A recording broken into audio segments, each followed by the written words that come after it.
ខ្ញុំនឹងជំរាបសួរគាត់ហើយនឹងគាត់នឹងនិយាយបារាំងហើយមកខ្ញុំព្យាយាមបកជាខ្មែរជូនដើម្បីបានស្ដាប់ទាំងអស់គ្នាថាតើហេតុអីបានគាត់ជ្រើសរើសគ្រូដេចតនសាស្ត្រ Braille Line ជាជំរើសមួយដែលអាចទុកចិត្តបានដែលសម្រាប់ចិត្តគាត់ហោះពីឆ្ងាយមកជួបខ្ញុំនៅ Braille Line អរគុណ So the question is why you choose បាទសំណួរខ្ញុំសួរថាហេតុអីបានអ្នកជ្រើសរើស Braille Line Dental Clinic សម្រាប់ព្យាបាលសុខភាពបត់ថ្មីរបស់គាត់អាចនិយាយជាភាសាបារាំងបានដោយសារតែគាត់ជាសញ្ជាតិបារាំងមែនទែនទៅដោយសារតែទំនុកចិត្តពីមិត្តភ័ក្តិរបស់គាត់បានអញ្ជើញមកព្យាបាលនៅ Braille Line Dental Clinic ក៏ recommend ឲ្យគាត់អញ្ជើញមក Braille Line Dental Clinic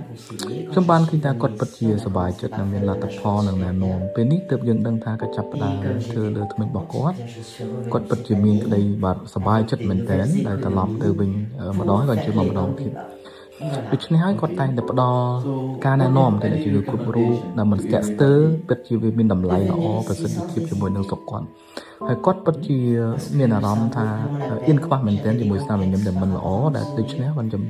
គាត់សម្រេចចិត្តមកធ្វើថ្មីនៅ Braille Line Dental Clinic ដើម្បីឲ្យបង្កើនសោភ័ណភាពដើម្បីស្នាមញញឹមមួយដែលគាត់ចង់បានលើពីនោះទៅទៀតនោះ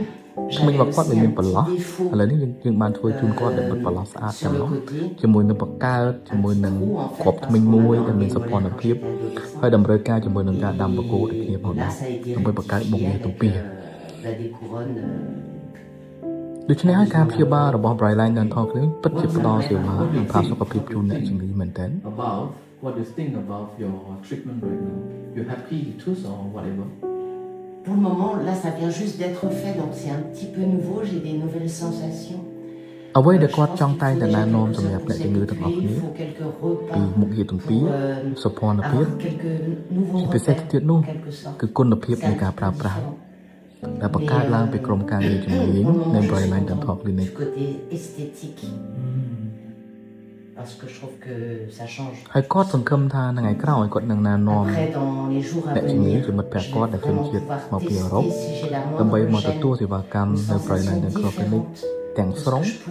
សម្រាប់ពេលនេះគាត់ពិតជាមានអារម្មណ៍សប្បាយចិត្តហើយគាត់ពិតជា appreciate មែនទែនចំពោះការងារនេះដែល Braille Line Dental Clinic ព្យាយាមធ្វើទាំងគុណភាពទាំងសេវាកម្មនិងទំនុកចិត្តជូនអ្នកជំងឺ Donc il faut vraiment que ce soit la même chose quand je mange. Mais ça, je vais tester dans les 2 jours à venir. Et si j'ai quoi que ce soit, je reviens pour faire un appointement ici.